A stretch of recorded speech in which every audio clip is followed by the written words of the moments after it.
Tahun kemarin saya mendapatkan ujian di mana anak saya yang kedua meninggal dunia.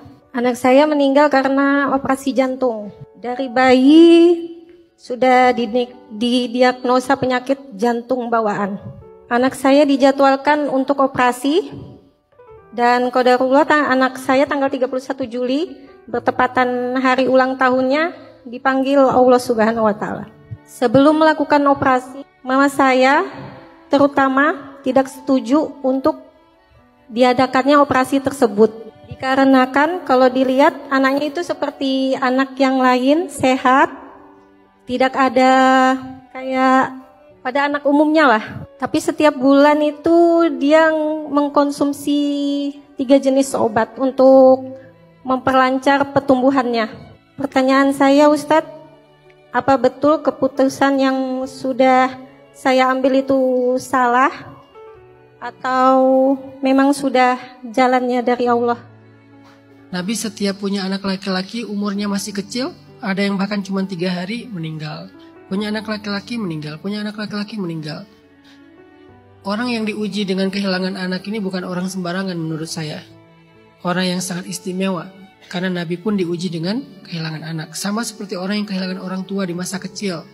Nabi juga diuji dengan menjadi yatim. Alam yajidka yatiman fa'awa dan seterusnya. Jadi Kak Ilmi adalah orang istimewa di sisi Allah. Adapun tentang keputusan untuk melakukan operasi, saya yakin Kak Ilmi, suami, keluarga pasti menginginkan yang terbaik untuk anak itu. Sesuai dengan saran-saran dokter secara diagnosa ilmiah. Dokter nggak salah, Kak Ilmi nggak salah, suami nggak salah, nggak ada yang salah di sini. Karena kita nggak ada yang tahu kan bakal kayak gini kan. Kita cuma menginginkan yang terbaik buat anak itu. Walaupun rasa bersalah dan penyesalan saya kebayang sih. Karena kalau saya ada di posisi yang sama juga pasti mungkin saya akan sangat merasa bersalah dan kayak marah kepada diri saya sendiri.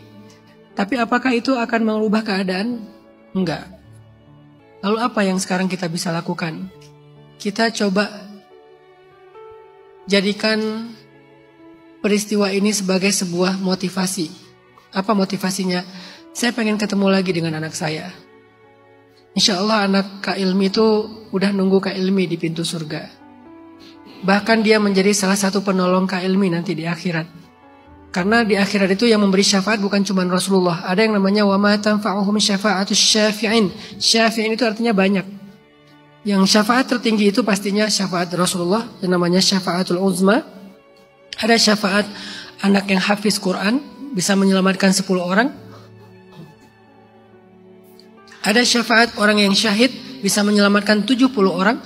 Kalau hafiz 10 orang, kalau syahid 70 orang. Ada syafaat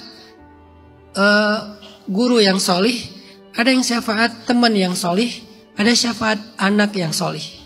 Nah anak yang solih ini yang paling baik adalah yang meninggalnya sebelum masa balik. Sehingga insya Allah anaknya Kak Ilmi ini akan menjadi penolong bagi orang tuanya kelak di akhirat.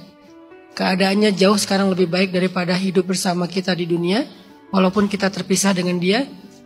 Dan dia ahli surga insya Allah, termasuk wildanun mukhalladun, anak-anak yang kekal di dalam surga. Sekarang motivasinya Kak Ilmi, coba jadikan dia sebagai alasan Kak Ilmi beramal solih. Saya pengen ketemu lagi nanti sama dia di surga. Jadi sekarang saya gak mau ninggalin sholat, saya mau beramal solih, saya mau bersedekah, saya mau puasa sunnah, saya mau ngaji, saya mau ini, saya mau itu. Jadikan dia sebagai motivasi kita untuk beramal solih karena Allah Subhanahu wa ta'ala. Walaupun rasa bersalah, menangisinya itu gak akan mudah untuk selesai.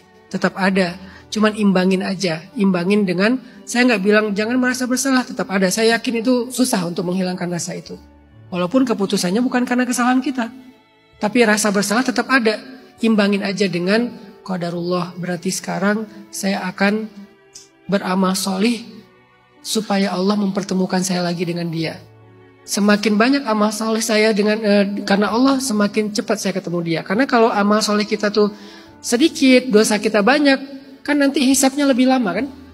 Hisab itu panjang loh, bisa beribu-ribu tahun. Sementara kita kangen, di dunia aja yang cuman berapa tahun kita pengen cepat ketemu, apalagi di akhirat nanti masa terpisah lagi sekian ribu tahun. Biar cepat ketemu, ya jangan lama-lama hisabnya. Biar gak lama hisabnya, ya harus dibantu dengan amal solih supaya lebih cepat ketemunya. Karena orang-orang beriman, kata Allah di dalam Al-Quran, akan bertemu lagi dengan keluarga mereka. Ada di dalam Al-Quran surat At-Tur.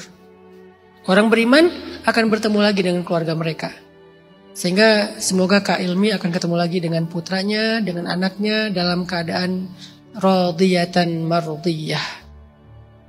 Itu yang bisa saya sampaikan. Semoga itu cukup membesarkan hati Kak Ilmi. Allahu a'lam.